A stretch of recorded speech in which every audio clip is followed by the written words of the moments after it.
Just remember, beautiful, everything gets old if you do it often enough. So if you want to find out about monotony real quick, marry Dwayne.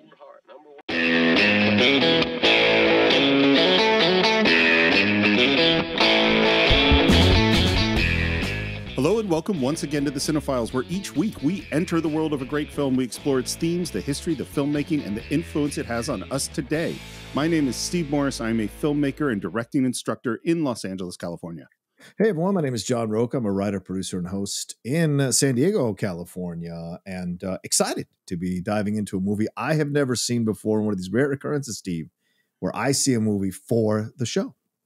It is truly a rare occurrence. And it's funny because this is a lot of, at least for me, this was a lot of a movie. We're talking about Last Picture Show. It's in honor of Peter Bogdanavich, who passed away a few weeks ago. And this is our first Peter Bogdanovich movie. Mm-hmm. He is an important filmmaker of that era of the 70s when everything changed. And he led a really interesting life, and I have a lot of feelings about the guy. So I wanted to just talk a little bit about Peter Bogdanovich before we get into Last Picture Show. He was born in 1939 in the U.S. His parents were there just on a visa. They had fled Austria in 1939 to escape World War II. They were Jews, Austrian and Serbian Jews, and they managed to get to the United States, where he was born and became a U.S. citizen. His older brother died at 18 months old when a pot of boiling soup fell on him. Wow. Which is awful. And Peter, he didn't even know about that he had an older brother until he was 7. And he didn't know the details of how he died until he was an adult. Wow. Bogdanovich was clearly a precocious kid. At 12 years old, he started to keep a record of every single film he ever saw on little cards. He would write notes. He saw up to 400 films a year. Wow. And this sounds like, it's like what we hear about Martin Scorsese. It's like, one of these people who just obsessively went to the movies. And he says that it was Citizen Kane that made him want to be a director, unsurprisingly. Yeah. In 1957, he was studying acting with Stella Adler. And some other people in the acting class, they needed some help with a scene. So he secretly kind of directed them in the scene. Wow. They went up and did the scene for Stella Adler. Stella said, "That was incredible. That was an incredible scene, but it is very obvious to me that you two have been directed." Who directed this scene? And Bogdanovich sheepishly sort of raised his hand, and she said, "You are a director."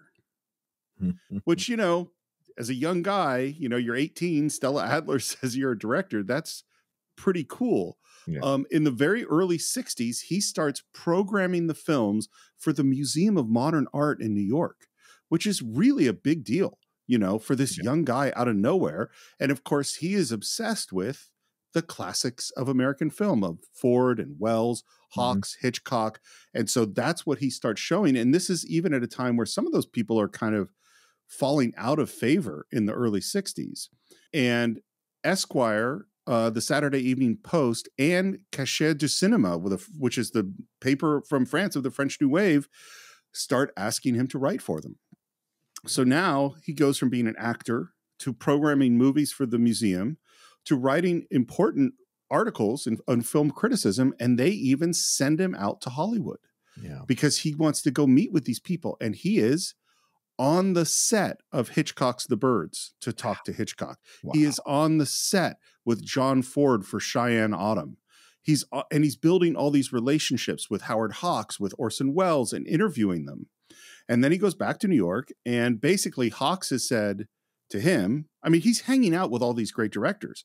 And Howard Hawks says to him, "Well, look, you say you want to be a director. What the hell are you doing living in New York?" Yeah. So he and his wife, Polly Platt, who we're going to talk a lot about her as well, in the middle of the night, they pack up their apartment. They leave New York with a lot of unpaid rent. And with $200 in their pocket, they drive to Hollywood. Yeah. And now, because he has this status as a critic, it gets him into all these premieres and events, which he really focuses on going to the ones that have food. Because they don't have any money. So he's really eating off of like going to a Directors Guild event and filling his pockets at the buffet. That's how Peter Bogdanovich is eating. But clearly the guy had just must have had an amazing personality because he kept hanging out with all of these great directors. Like Jerry Lewis, who he became good friends with, gave him all his suits. So that's why Bogdanovich was always impeccably dressed. In fact, Jerry Lewis also gave him his Mustang. So he gets a car and all his suits from Jerry Lewis. He's house sitting for all of these famous people, of which he says that he and Polly would go into their closets and try on all their clothes and then essentially fuck in every single room of the house. Jesus. So this is the life. I mean, but then also every Sunday morning, he's having breakfast with Fritz Lang. Yeah. You know, another great director. And Fritz Lang turns to Polly and says, listen, you can't trust Peter. He will leave you when he gets the chance. Wow. Yeah. Which is definitely going to come true. He would frequently have Hawks or John Ford over to his house. Orson Welles, who didn't really have a house in Los Angeles at the time, was frequently his house guest. Yeah. You know, and this is where all of these interviews and all of this incredible criticism and analysis and stuff that, you know, he wrote about later, you know, came from, was his relationships with all these directors. And what's so interesting about him, to me, is that he really marries the love of old Hollywood with the French New Wave and what's happening in film in the next decade, you know. Yeah. He's sitting at a movie premiere, and sitting next to him is Roger Corman, who recognizes his names because he's read some of the articles that Bogdanovich, and he said, hey, do you want to come work for me? And Bogdanovich goes, sure. And we've heard this story before. Corman, you know, he had him do everything. He was an AD. He was writing. He was, you know, being a line producer. He was doing all this stuff on a couple of movies. And then he says, do you want to direct your own movie? And they come up with this movie, Targets, which, have you heard much about how this happened? No. Basically, it sounds like Corman had like 3 or 4 days of work left in a contract with Boris Karloff. So Boris Karloff owes Corman 4 days of work. They have some footage from some other movie, and they go, Peter, figure out how to shoot 4 days with Boris Karloff and use footage from this other movie and turn it into a movie. A complete movie. A complete movie. Oh, my God. Which he and Polly, because they're just, you know, joined at the hip, work together to figure out how to do this. And they come up with a movie called Targets, which is basically loosely based on the Texas sniper at the University of Texas.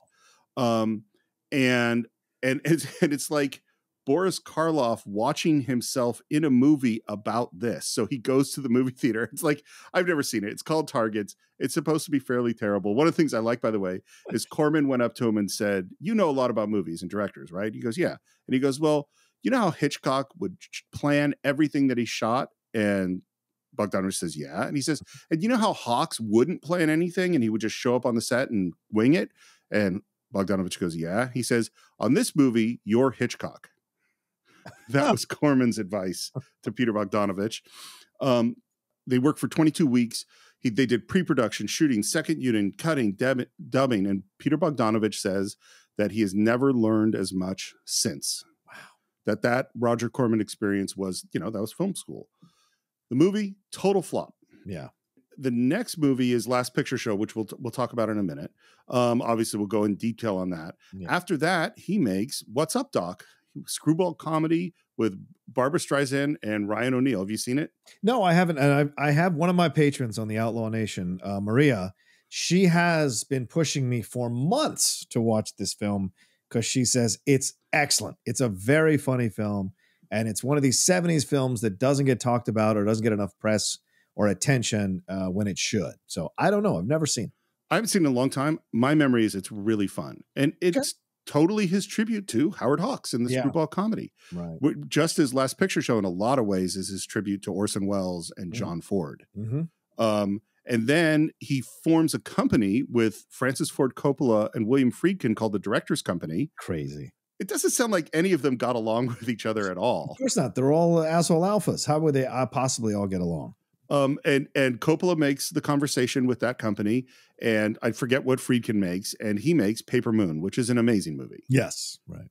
That is a fantastic film. And then, in a lot of ways, that's it for Peter Bogdanovich. I mean, he does make some more stuff. He does Daisy Miller, not a success. He does Long Lost Love, which is a movie I know nothing about. Is a musical starring Burt Reynolds and Sybil Shepherd. Oof, it's terrible. Is it? Yeah. I would assume. This was during that Burt Reynolds phase where I went to see everything because I was such a fan of his, and that movie was horrific. He's had this relationship with Sybil Shepherd. Their relationship ends. He makes a movie called Saint Jack in 1979, which I've never seen, starring Ben Gazzara, which got a lot of critical praise. Mm-hmm.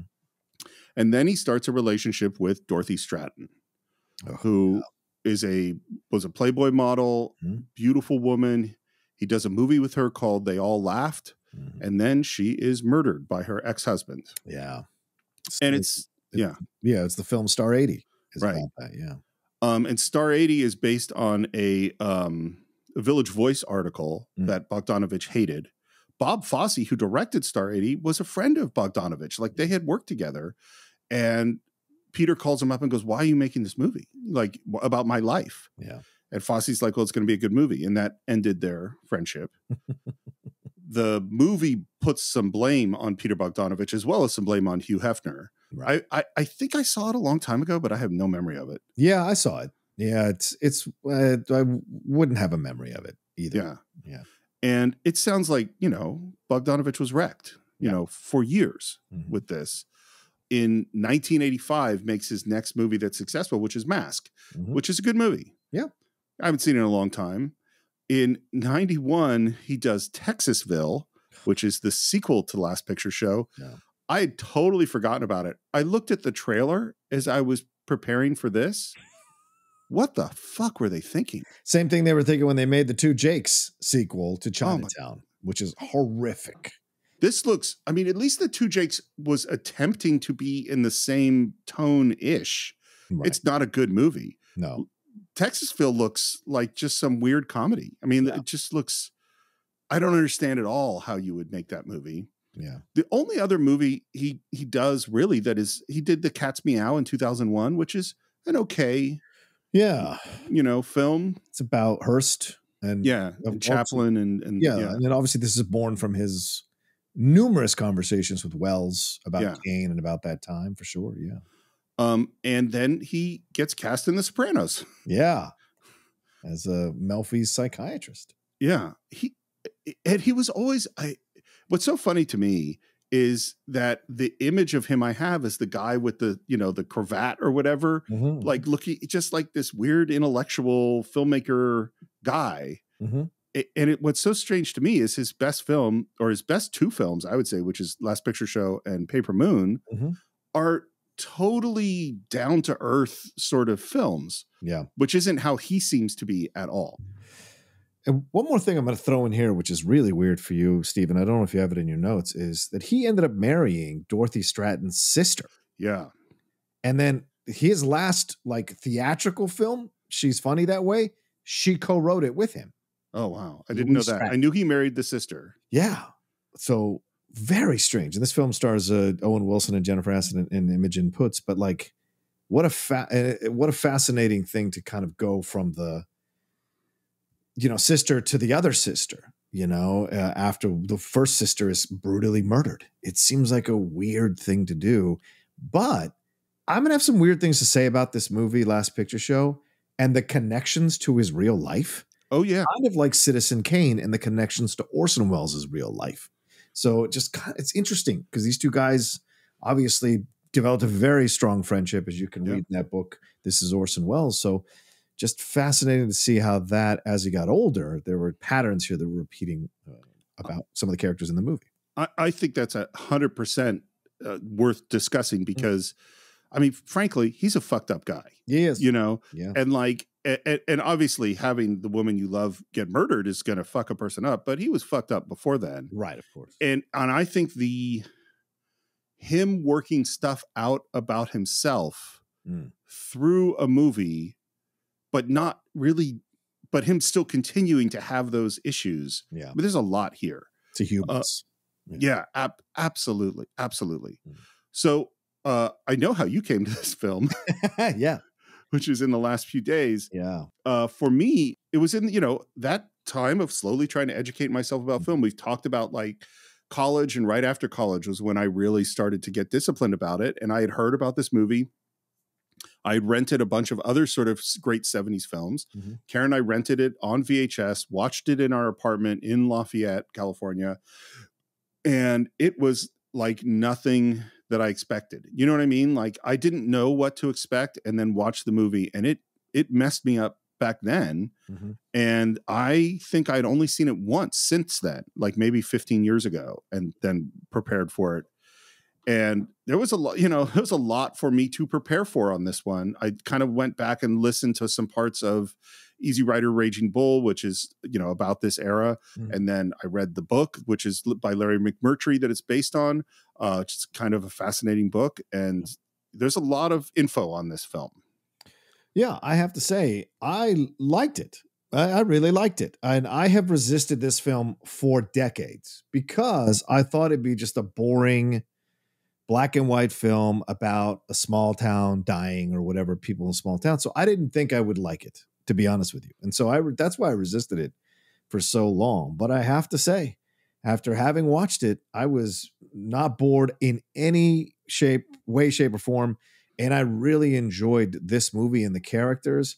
Totally saw what you mentioned earlier, some of the homages to Wells, certainly the homages to Ford, going so far as to put one of Ford's films in the movie, or one of the vibe of Ford in the movie, and some of the characters for sure. But there's so much to look at here, Steve. And, as people should know, Steve texted me a few days ago and was like, I need you to take some space after you watch this movie and really I want to talk about it. So clearly Steve's got a lot to discuss on the show, and I'm very interested to hear what his points of views are, and then throw in my 2 cents on a lot of this stuff, because this film had a lot more depth than I initially gave it credit for from the outside. And when I watched it, there is so much to savor and enjoy in this movie. So if anyone's listening who has resisted watching this movie, I can't encourage you enough to watch it. Really, it's not what you think it is. It's so funny. I did text John. It is something in literally 5+ years. I've never sent that text. I was nervous about sending it because I didn't want him to feel like I was saying, "Hey man, you got to really don't be late." Like I didn't want that. I was just like, I watched the movie and then I had to sit. I took me some time to process, and I've had a week and a half to process this thing, and I'm still kind of going. I was just reading through my notes this morning going, man, there's a lot of stuff here that I don't know how I feel about it. Like it doesn't, and this is why I think this is as 70s a movie as you can have. Absolutely. And right at the beginning of this 70s explosion of movies that we're going to have. I mean, this film was in the same year as French Connection, for God's sake. Yeah. So just crazy to think about. And, I mentioned the text to my girlfriend as we were driving yesterday to the store, and she was just like, oh, I think it's because Steve just wants to talk to you about it right now. He just wants to. And so hearing you say that you sat with these thoughts and you didn't know what to do with them. Absolutely. It kind of feels that way as well now. So, and I said to Steve, I texted him back, I said, that's what our show does best, man. So I think we're going to have fun discussing it all. It's so funny. We just did Guess Who's Coming to Dinner, which is the end of the previous era. And Guess Who's Coming to Dinner, it is 100% clear what that movie's about. Yes. It is asking a very specific question, and by the end of the movie, we will answer that question. This movie, and this is why I say it's a 70s film, I don't know. It's about a lot of stuff. Yeah, it is. And how you're supposed to, it's not telling you how you're supposed to feel about it. It's like, here's some stuff. Yep. Here's some pre-production of how this came about. So Bogdanovich says that he was at a drugstore and saw the paperback book, saw the title, picked it up, put it back, decided he didn't want to read it. Then Salminio gave the book to him and said, you should really read this. And Salminio wanted to be in it, but felt he was probably too old. And he just handed it off to Polly. Didn't read it. Polly read it, his wife, loved the book, and said for her, she'd grown up in the Midwest. She's like, this was the most true thing about how she grew up of anything she had ever read. Yeah. From her small town in the Midwest. Then Bob Rafelson, who's a name that we haven't talked about this guy very much. No. He is one of the key, directed 5 Easy Pieces, but his company of BFS Productions, I forget what it is just key to the late 60s and early 70s. Mm-hmm. One of the things, by the way, he's the guy who created the Monkees.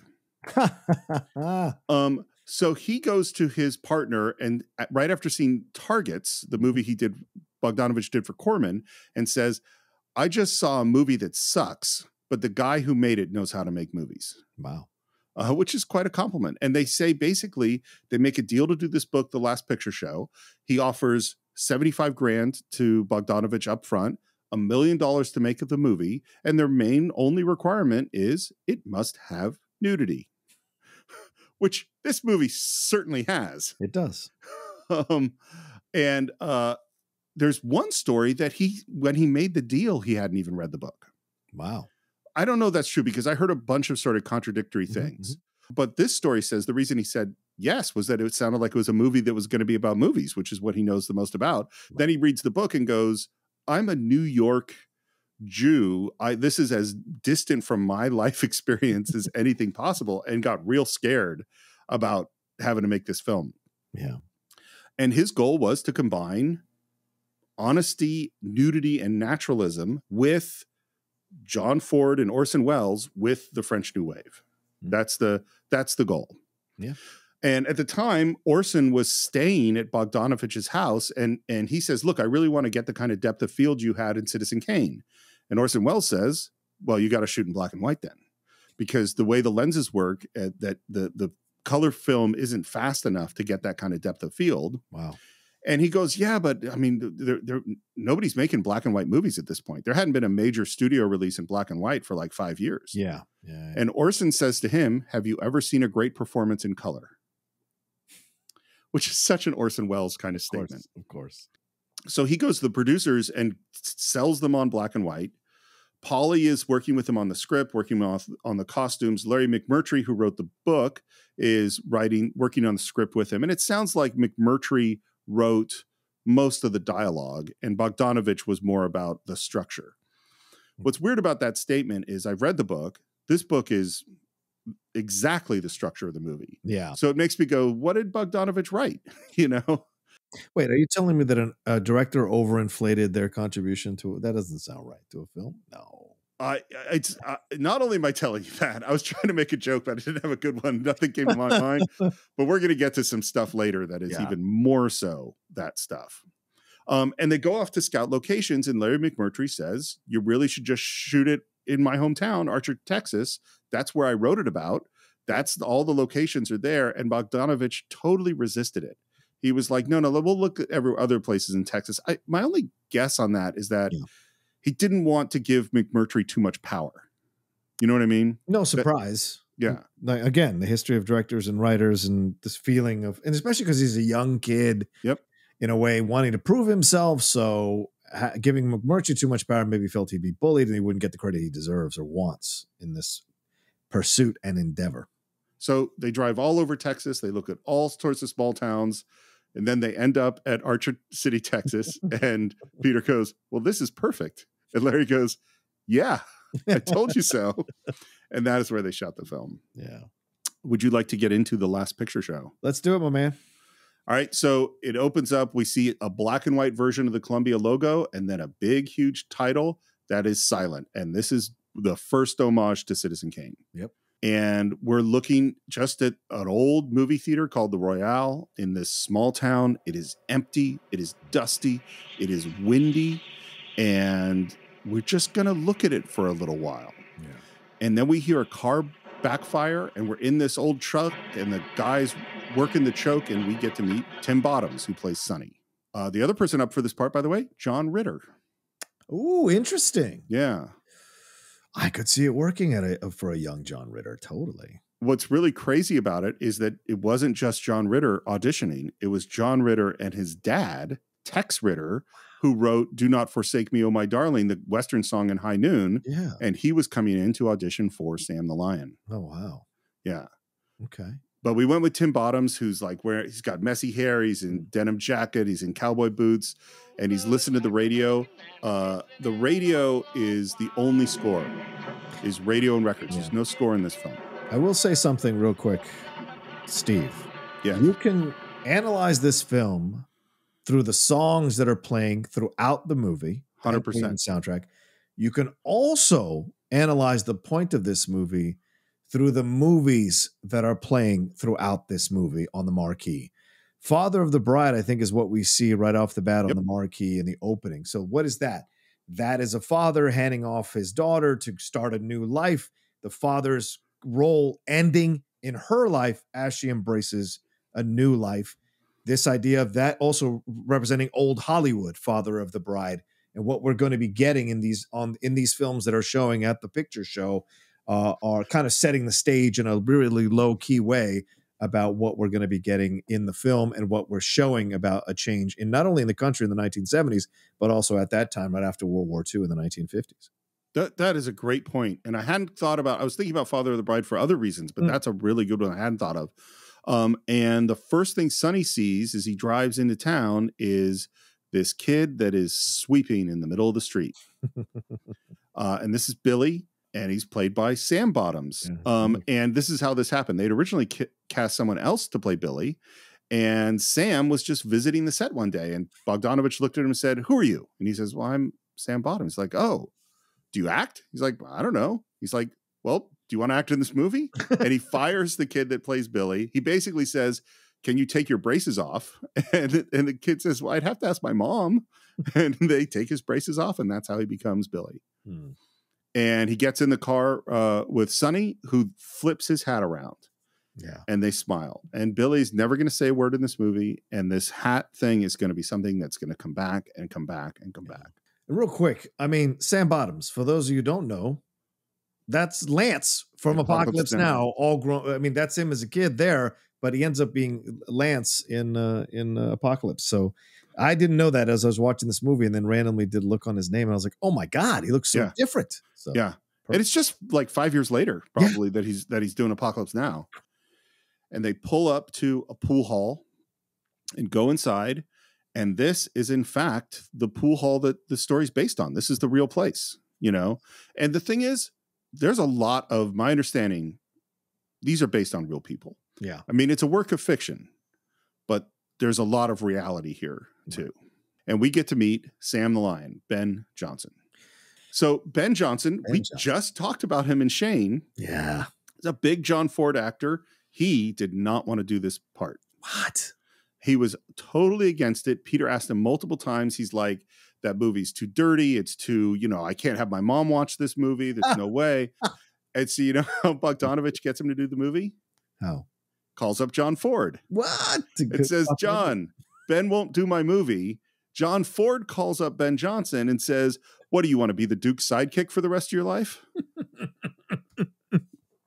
And basically insists that he does the movie. And Peter tells him, "Look, I promise you're going to win the Oscar for this." Wow. Yeah. Ben, John Ford here. What do I hear this? You're not going to do this movie. Ridiculous. What are you, John Wayne's sidekick for the rest of your life? Do the movie, you idiot. I can only imagine that conversation. Totally. And we're inside this pool hall, which is, we got to say, this is the opposite of movie sets. You know what I mean? Yeah. Like, this is just a real, worn down, dirty, real place. Yeah. Go ahead. Steve, having grown up in Southern Virginia and seeing the different places, I mean, this film really struck me because of some of the towns I've stopped off in, or some of the towns I've been in visiting friends from college, my first trip to college, or visiting girlfriends and their towns. Like, it's fascinating. Or driving from Florida State back to Virginia, you see certain towns. Or when we drove cross country, we drove through Texas and hit a couple of these towns that reminded me of something like this. And you think it's something from the movies until you see it in real life. And the way they captured it here is so authentic. And you just go, wow, just what kind of life this must be, Well, I think that's what's so interesting. It's like there's so little life in the town. Yeah. That everything is the internal struggle. Everything is these people striving for happiness. Yeah. In this really bleak place. Yeah. And striving in all sorts of these unwise ways, One interesting thing, obviously, you've been listening to the Cine-Files long enough, we spoil everything. Yeah. Sam the Lion is dying. And what's so interesting, they never say anything about it. Mm-hmm. Like, he is going to die in the course of this film. Sorry to spoil that. But what's so interesting right at the beginning is you see him drinking like cough syrup. Mm-hmm. And you would never notice it watching it the first time. You know what I mean? Or you'd notice it, but you wouldn't think about it. And in fact, there are all these little clues that he knows he's really ill. Yeah. But nobody else knows.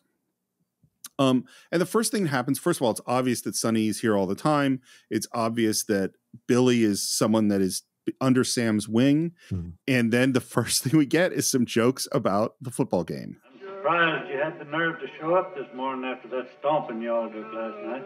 You know, Sonny's in high school. He's on the football team. They are clearly terrible. Few football teams have had some luck with tackling. Keeps the other team from scoring quite so often.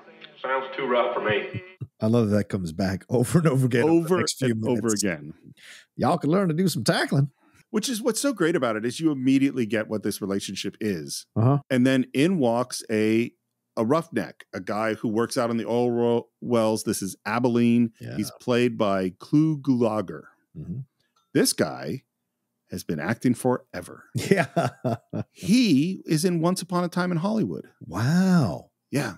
Okay. Like if you look at his IMDb, it's I don't know if it's 300 things. Well, I mean, just TV, movies. He's done stuff forever. And he comes in, takes his case from behind the counter because his pool cue is already there, and then just stares at Sam. This long moment, and what we find out is Sam bet on the high school football team and has lost his money to this guy. You see, this is what I get for betting on my own hometown ball team. I ought to have better sense. Wouldn't hurt if you had a better hometown.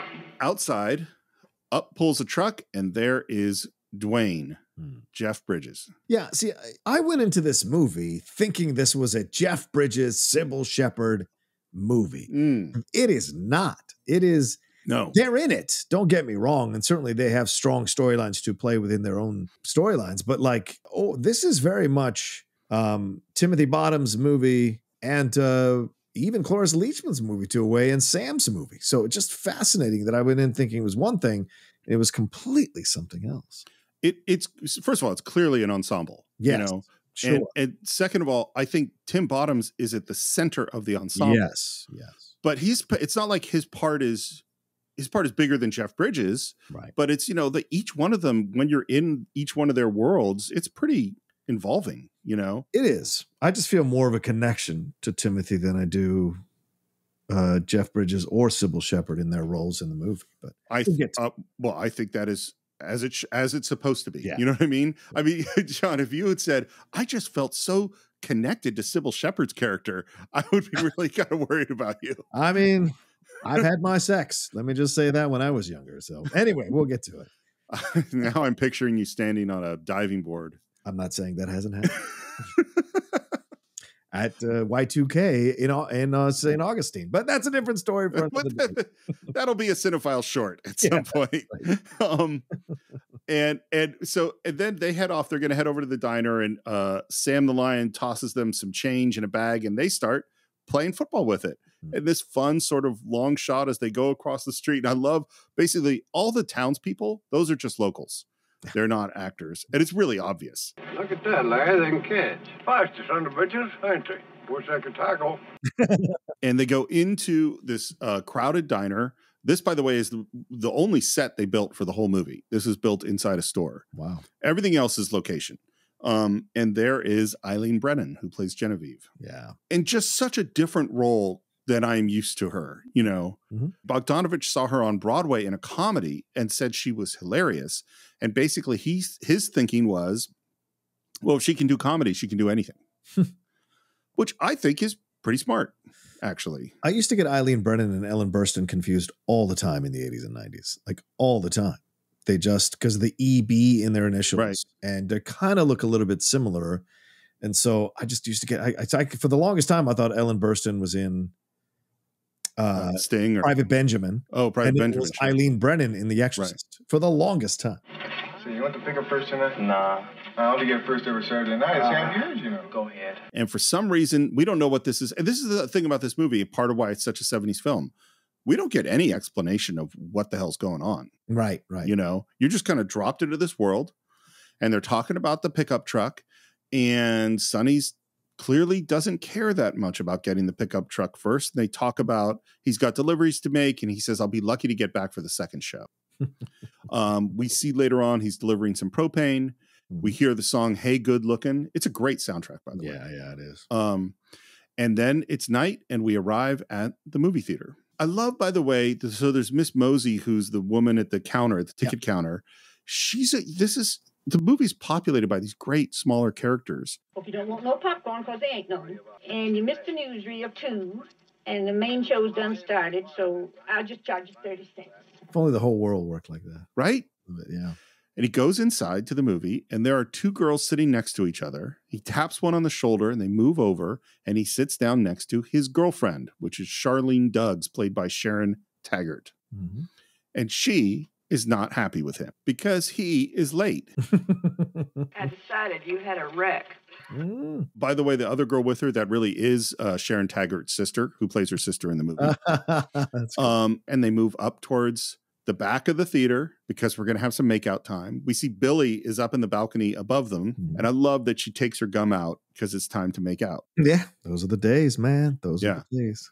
And they lean in, and it's just, this is perfectly shot because kissing her. And as you said, the movie that's playing is Father of the Bride. Yeah. And by the way, the reason Bogdanovich picked it was he wanted to show something that was just the opposite world. Yeah. Well, and the thing that I was thinking about too is this is all about finding true love and, and stability and relationships that make sense.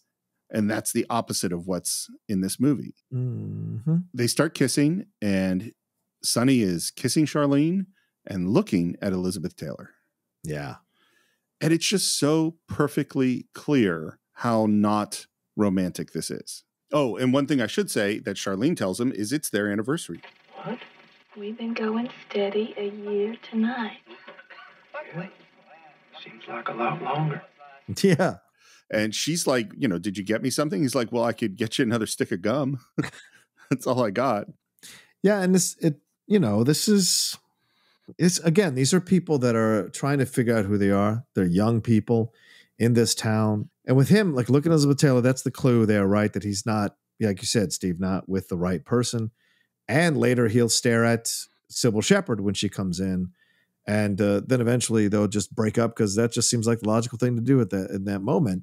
And that's the thing. It's like, okay, you try something out, but you keep it around for like male or female, right? Whatever way you stay in this thing for now because you're like, I don't know what else to do with it. And eventually the line crosses and you're like, yeah, I need to get out of this situation. And that's what happens. I think it's just so honest about how people actually are. Yeah. Yeah, exactly. I mean, I'm sure that you've had the experience of being kissing someone where you go, what am I doing here? Yes, and vice versa, where the person has felt that kissing me. Yeah, absolutely. Yeah. And I think particularly at that age, like you want a girlfriend. Yeah. And you have one. Yeah. It just ain't the one you want. But it just ain't the one you want. And speaking of the one that you want, in walks Sybil Shepherd and Dwayne. Yeah. They walk in below the movie theater screen, and the shot of her coming towards them and leaning in is just a gorgeous shot of her. What y'all doing back here in the dark? We're going to talk a lot about her character in this film because she's a difficult person. Yeah. As Prince once said, the beautiful ones always smash the picture, always, every time. So she's an interesting character throughout this film for sure. Well, and she both smashes a whole bunch of pictures in this film. Yeah. And she smashes a picture outside of this in the real world too. Yeah. Yeah. Right. So basically when they're casting the film, Bogdanovich we need someone who's spectacular looking, that has a certain kind of very American, very specific kind of look. Yeah. And Sybil Shepherd's a model, and he sees her on the cover of Glamour and says, that's the girl. Let's get her. They bring her into a meeting. She's never acted before. Bogdanovich immediately asks to see her naked, which they refuse. And she comes in a bikini. Mm-hmm. It's funny. Marion Doherty, who's like the great casting director, she is not listed as the casting director on this film, but she was definitely involved because what she said she thought Peter was in love with Sybil from the moment he met her. Always a dangerous thing. Yeah. Well, and this is where again we go with like Orson Welles and like Rita Hayworth or these directors falling in love with their leading ladies. Yeah. And at this time, of course, by the way, Polly Platt, Peter's actual wife, is pregnant. Yeah. So Dwayne and JC sit down in front of Charlene and Sonny, and they start making out. And the way that he films their kissing is entirely different from how he filmed the kissing with Sonny and Charlene. Yeah. And now, what is Sonny watching? It's not Elizabeth Taylor. He's watching JC. I don't see why they should get the pickup first all the time. And what's so great about it is this answers the question of why was Sonny not caring about who got the pickup the first time? Right. Because he's not in love with Charlene. Right. He deep down knows that's not the right relationship. Yeah. Everyone's exiting the theater, including Sam. Billy is just out sweeping again. It's so funny how this strange thing they introduce becomes so painful later in the film. Mm-hmm. Yeah. And now it's time. We've headed off to this pond, which they call the tank, and it's Sonny and Charlene.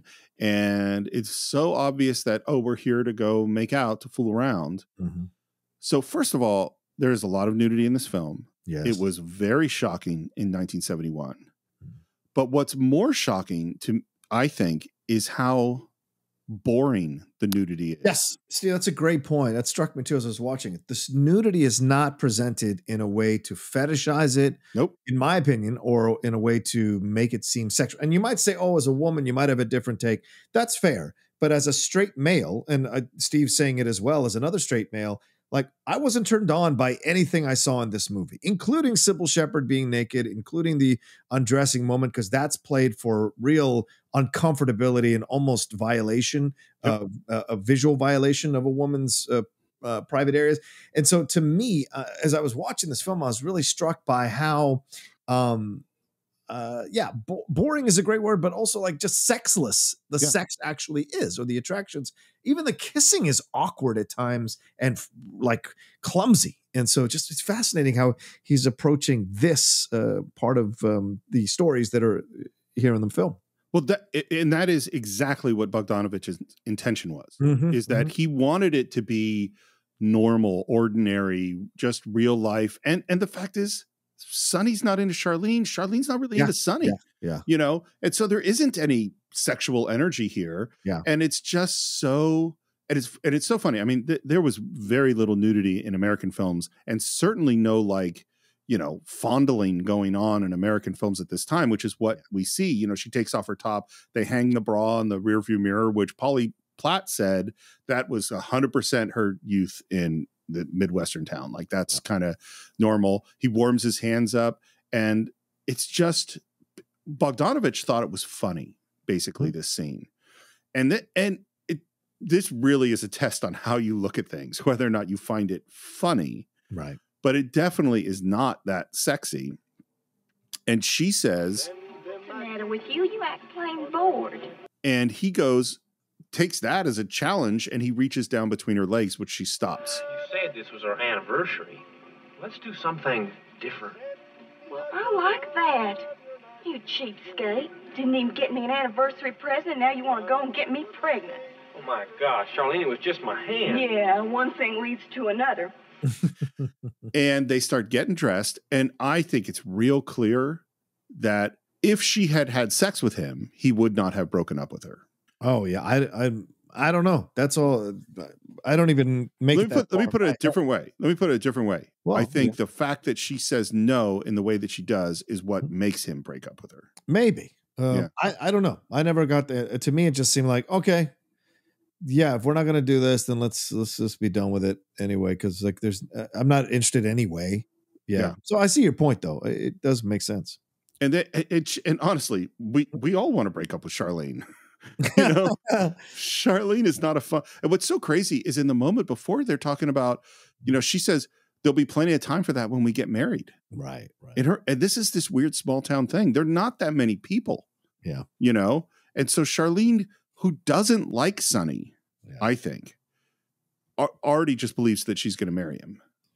Right. In this 1950s, right? And yeah, it's like 51. There's 51. There's a nice, there's a religious aspect to it all. And you're right, the small town, this is just what you do, right? And we find what's great about the movie is that we have different generations of men and different generations of women who have experienced the things that Charlene is talking about. And when we get to JC's mom, when Ellen Burstyn, what she talks about and what she went through as a young bride and an older bride, all the stuff she goes to. Cloris Leachman's character, the same thing, like this idea of getting married at a young age. It seems appealing. It seems like that's what you're supposed to do, but there's a whole other world out there that you can't even glimpse in your 20s or late teens.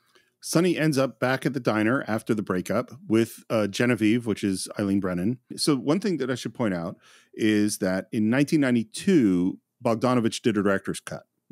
And that is the cut that we're looking at. Yeah, I saw. Yeah, the 2 hour and whatever 8 minute cut. Yeah, yeah. There's about 7 minutes of stuff they put back in, and this is one. We talked about director's cuts other times where they seem to be cash grabs and kind of prefer the original. I can't imagine watching this without this extra footage. Yeah, I like the footage. It didn't seem like it was added on at all. No, and this is one of the scenes that was not in the original. Hope you ain't down the mouth about Charlene. I ain't blue about You her. don't even have a good disposition. What are you blue about then? Ain't nobody to go in this town. Jason's the only pretty girl in school, and Dwayne's got her. And Genevieve, who clearly's got some wisdom on her, says, Jason, bringing more misery than should ever be worth. Which is certainly true. Yeah, throughout the film, yeah. And then what we hear is a little bit about Dad, and that Dwayne has a mom, but they're both living in a boarding house. And this was cut out, and Bogdanovich always wanted it back in because he felt there needed to be some explanation of why Dwayne and Sonny are living where they are, why where are the parents, Mm-hmm. We're at school. Jonathan Hellerman is the teacher. Yeah. This is his first movie. Really? Yeah. Where's the macadamia nuts? I don't believe it. This has got macadamia nuts next to it. I love that the book they're passing around is I, the Jury, which is, for the time, a pretty sexy book. I wonder what my chances are this morning of interesting you kids in John Keats. None at all. And he reads a Keats poem at the end. When old age shall this generation waste, thou shalt remain in midst of other woe than ours, a friend to man, to whom thou sayest, beauty is truth, truth beauty. That is all ye know on earth, and all ye need to know.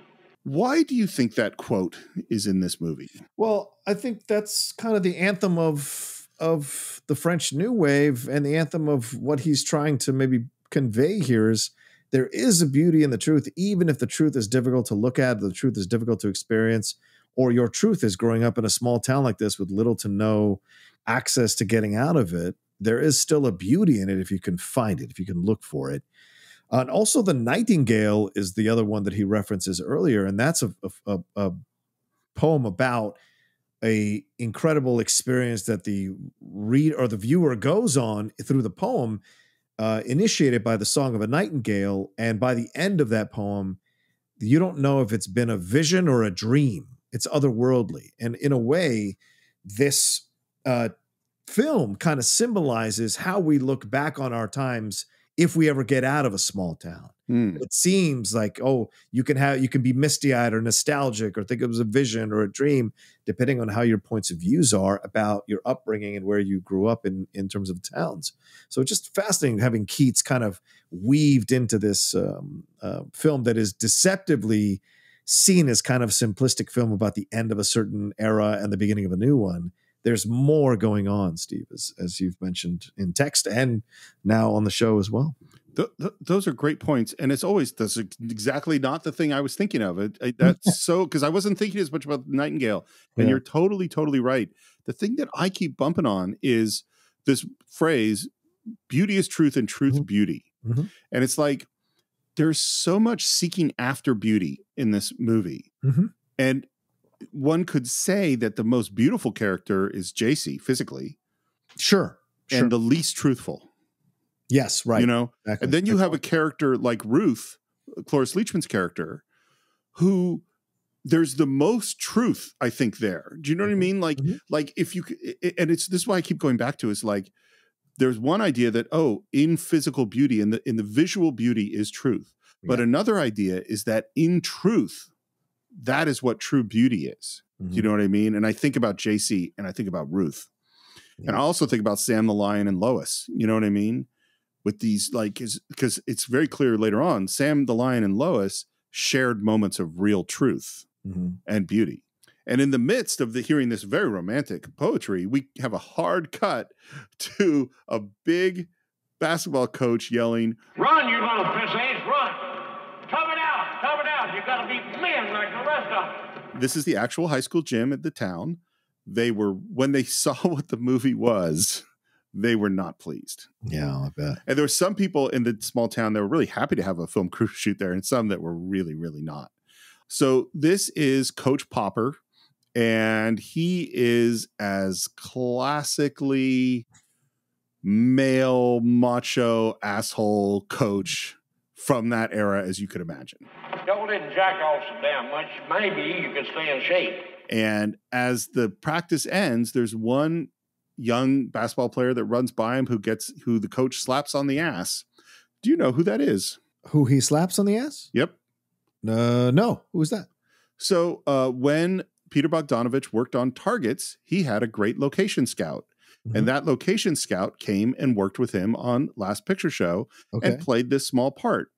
And that location scout is Frank Marshall. Oh, how funny. One of the most successful producers of all time, Steven Spielberg movies. Right. That is that guy. Really? Wow. Yeah. The other thing, and again, I'm ruining things that are subtle in the film, and it's even somewhat subtle in the book, although not quite as subtle in the book. Yeah. The real implication is that Coach Popper is gay, and that is having affairs with his students, male students. Right. And it's just so lightly touched on in the film. Yeah. It never makes a thing out of it. And I would say most people watching the movie probably wouldn't catch it. You know, it's fascinating, Steve. 1971, this film comes out. It's not only risque for the nudity, right? It's also risque for the subjects that are being presented here. Oh, yeah. That are like, even in 2022, people are still trepidatious about making a movie about characters like this or about subjects like this. So it's fascinating to see it all kind of come together in this, because later we have that scene with the preacher's son in the car with the young girl, with the adolescent girl. It's like, oh my God. So it's just like, this is so interesting that he was able to get away. But again, this is kicking off the 70s. Right. We really delve into some really difficult subjects and see the ugly side of America portrayed in these films.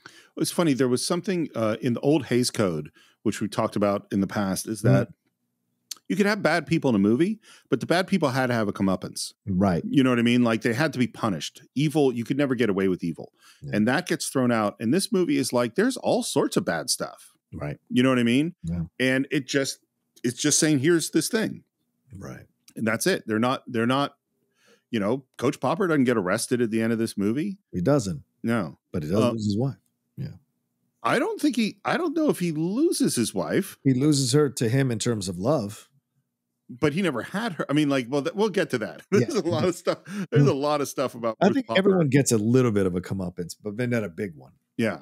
And Popper pulls aside Sonny and asks him to do him a favor. And he says, My old lady's got to go over to the doctor in Albany tomorrow. You know, women, there's always something wrong with them. Right away, I don't think you like Coach Popper that much.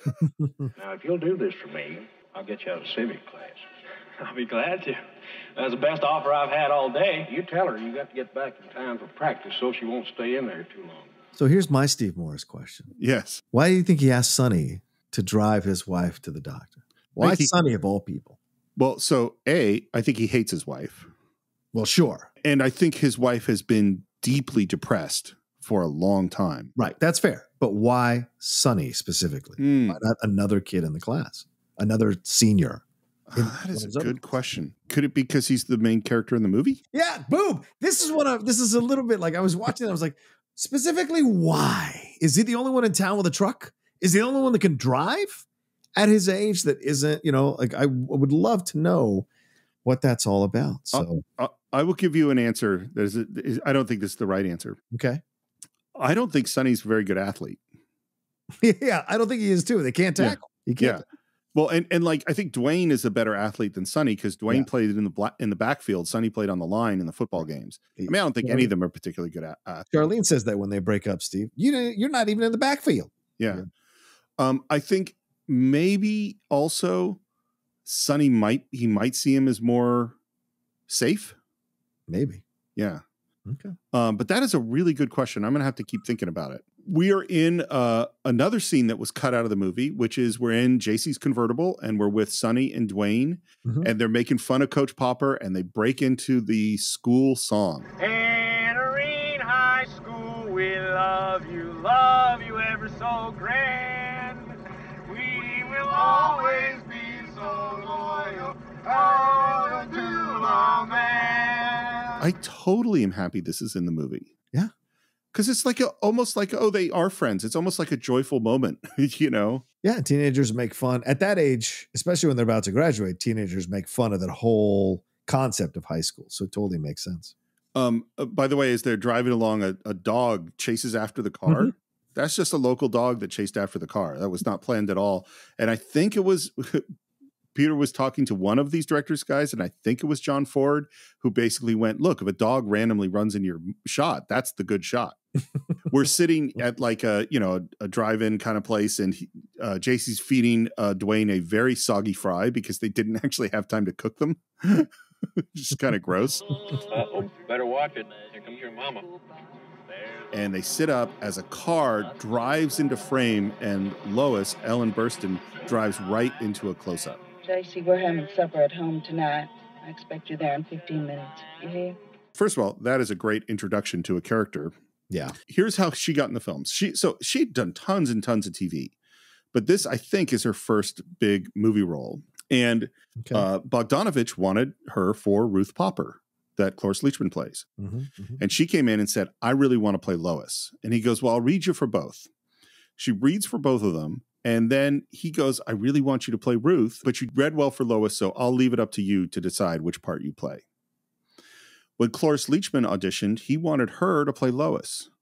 And Cloris Leachman said, I really want to play Ruth. And so Bogdanovich let both of them pick, and that's how they ended up where they were. And honestly, I cannot picture it any other way. Yeah. I think Ellen Burstyn's performance is fascinating in this movie. Fantastic. Absolutely fantastic. And just as it's time to drive away, she looks up and makes eye contact with Abilene, the Clu Gulager guy who is the roughneck. They're both wearing sunglasses, and there's a long moment of eye contact. And then as they're driving away, she flips him off. And what's so great, again, we're not spoon feeding anybody anything in this film, you know, and what her relationship, like, why is she flipping this guy off? What is the relationship? What's going on there? Yeah. You know? Well, the way they look at each other, you can tell. And then her flicking him off is almost like a foreplay. We are in their house. There's a game show playing on TV. Dad's asleep. Lois is drinking and is bored, and she gets up and goes into her daughter's room. So they did lots of rehearsal for this, and Sybil Shepherd had never acted before. And she was really scared that the older, more experienced actresses would not be nice to her.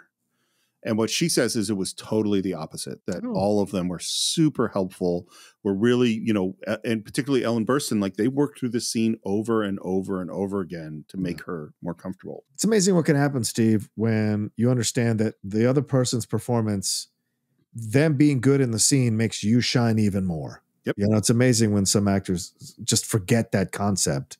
And so helping them to shine helps you shine because you're playing off their stuff, which is great. Yeah, I mean, when you go to audition, you're competing with other actors. Yeah, sure. But when you're in the scene, it's a team, you know? It's supposed to be a team, yeah, exactly. By the way, speaking of the music, all of the JC music is not country music. It's pop. Right. Because he felt because she was in the wealthy family and that she wasn't so much a part of this small town that she wouldn't listen to the same music that everybody else was listening to. Guess you hate me tonight, huh? Oh, Mama, you know I love you, but I love Dwayne too, even if you don't like it. I don't care. I just hate to see you marry him, that's all. You wouldn't be rich anymore, and in about 2 months, he'd stop flattering you where you... So first of all, do you think that's true? JC doesn't care about money. I think she thinks it's true when she's saying it. Yeah. But I don't know if she actually believes it's true. Yeah. And Lois's response, this is where we're going to get this glimpse into this relationship. She says, you're pretty stupid, man. Like calling your daughter stupid. And in fact, everything that Lois does with her daughter, to me, is unexpected in this scene. Yeah. Well, you married Daddy when he was poor and he got rich, didn't he? Scared your daddy into getting rich, beautiful. Well, if Daddy could do it, Dwayne could too. Not married to you. You're not scary enough. Which is, again, it's a weird line. But then what JC says is weird back because it's such an honest scene in this strange way. She says, well, you're rich and you're miserable. I sure don't want to be like you. It's a fascinating relationship, this mother-daughter relationship, because this could have gone to archetypes and caricature. Yeah. Where she's the frustrated wife who drinks all the time and gets emotional and screams.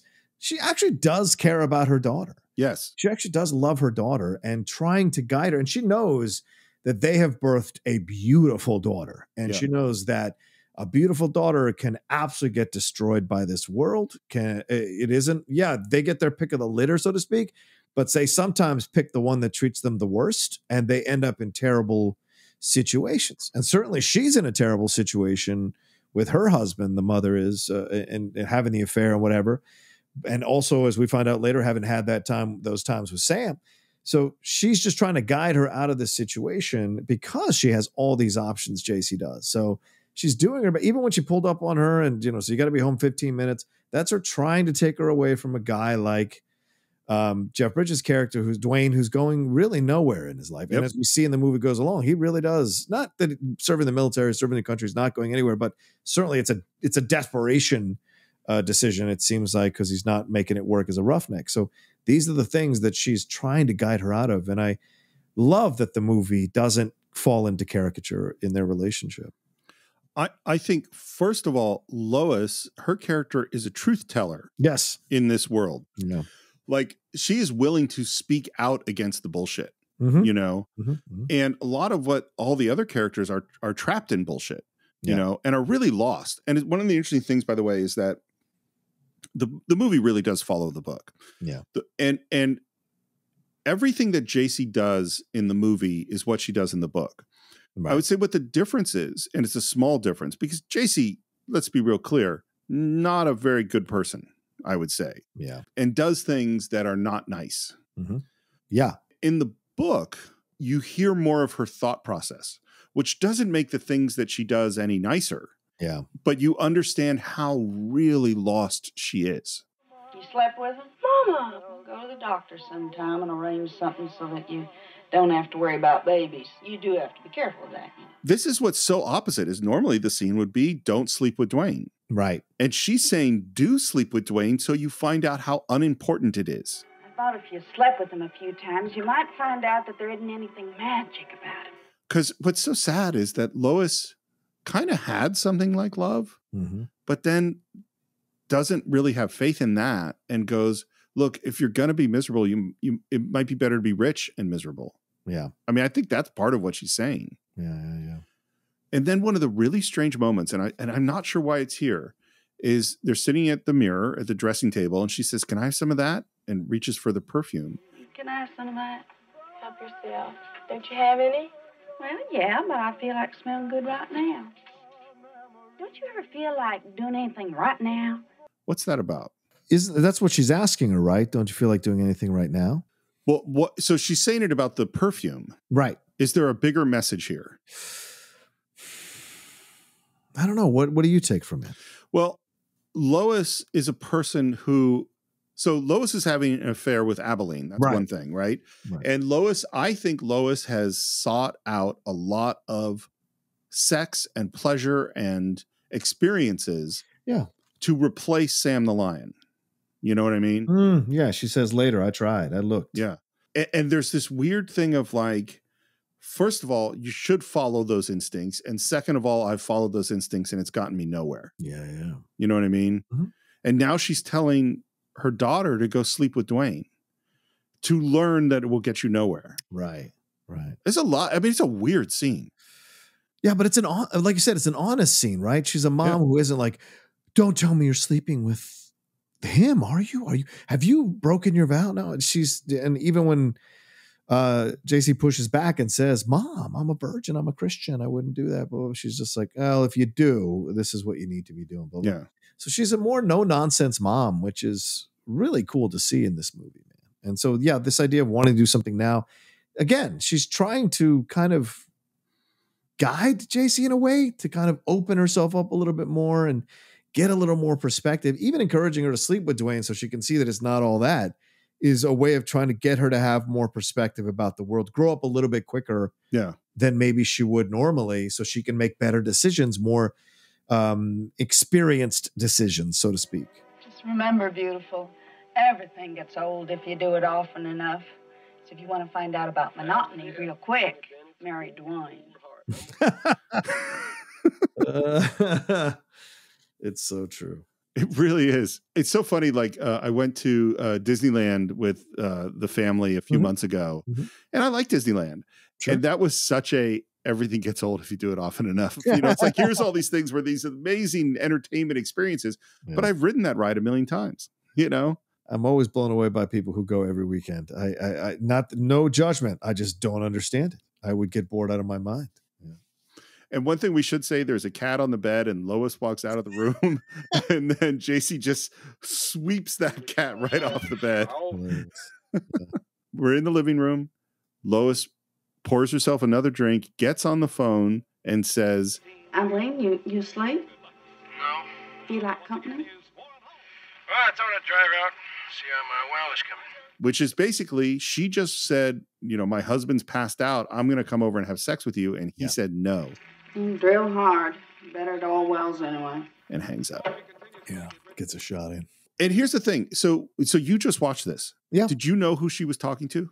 Yeah. Oh, yeah. Just from the interaction just from that shot. Yeah, just from the middle finger. Listen, Steve, I've been there. So I know that moment of staring at someone who is someone else's wife or girlfriend, when the boyfriend or husband is there. Yeah, I've been there. So that moment, I knew exactly what their relationship was. And so when she was making the call, I knew exactly who she was calling. And his response was perfect because Abilene, as we see in the movie, very much marches to his own drum. And when he's done with it, he's done with it. Done. Yeah. By the way, in the book, he's actually like the richest guy, one of the richest guys in town. Yeah. Oh, okay. Yeah, because he keeps winning these bets from Sam the Lion, who always bets on the school. Right. He beats everyone playing pool who bets with him. He's a pool hustler. Mm-hmm. And he's been saving all his money from being a roughneck working for Lois's husband. So Lois's husband is probably the richest guy in town, and Abilene might be second. Yeah. Sonny pulls up in his pickup truck to Ruth Popper's house. This is Cloris Leachman's first scene. Yeah. I think her performance in this film is astounding. Brother, nothing impressed me more than her performance in this movie. Honestly, like I know people had said, oh, this is a different Cloris Leachman. She won the Oscar for this role, but I did not anticipate what I was going to watch. She is tender. She is gorgeous in a unique way. She is so full of levels of emotion that you're experiencing. And I think as a 20-year-old, I would not have gotten it. As an older man now, watching the things that she is negotiating, watching the moments as they play out, seeing the face, I would say amongst all her other roles, this is her greatest work ever. And that includes Frau Blucher and all the other stuff. Exactly, with Mel Brooks. This role is what you would have loved to have seen more of with Cloris Leachman, because she clearly has an incredible gear. And whatever Peter Bogdanovich is as a person, you know, whatever he did, whatever he is, he got incredible lead work in an ensemble piece from her and Ben Johnson and Ellen Burstyn in this movie. And it is fantastic to watch. I think this is a full one of the great performances I've ever seen, period. Agreed. And she had, we did a tribute to her, when she passed away. She's had an incredible career. She did all sorts of interesting things. I think there was so much more she could have done. Oh, yeah. I mean, this performance there's so much depth and complexity and pain and layers and levels. And I mean, there's just so much here. Yeah. And right now she comes out and you could just feel the pain and crushing the pain down, and the self-containedness of it. Yeah, and think about how she's seen here, Steve. She's sitting on the couch waiting for him. Yep. Fully dressed, staring at the ground. Like, this is my life. Yep. God, all the things that she's thinking about, all the decisions she could have made. There was probably other men, but this is the path she has. Maybe she's thinking about the fact that he's sleeping with little boys. He knows about that, or teenagers rather. And then he doesn't even tell her that another kid is coming to pick her up. Didn't he tell you I was coming? No, he didn't mention it. I thought he was going to drive me south. So weird. She gets in the car, And they drive, and then he is in the car waiting outside of the doctor's office, and she comes out, and I think it is very obvious that she is shaken by whatever happened in there. Yeah. What did happen in there, by the way, is she has breast cancer. Oh. That's what's actually going on. Okay. And the thing is that Coach knew she had breast cancer and didn't take her to the doctor. Right. I mean, and it's what's so funny is it never is mentioned in the movie, but you know that this was a serious doctor visit. Yes. You know? Yeah. She's driving. This scene was cut out of the movie. Oh, wow. Which is shocking to me. Is it something bad? No. Something Jerry's great. What a great description, Steve. Right? And they pull up into the garage, and he accidentally honks the horn, and she's just sitting there. And part of what is making this scene work so well is just the awkwardness of the whole thing. Yeah. You know, he's just with this woman. He doesn't know. She's obviously wrecked. He doesn't know what to do. I guess I better be getting back to school. It's nice of you to drive me. And you could see the emotions are right there. Yeah. And as she gets out of the car, she's very close to him.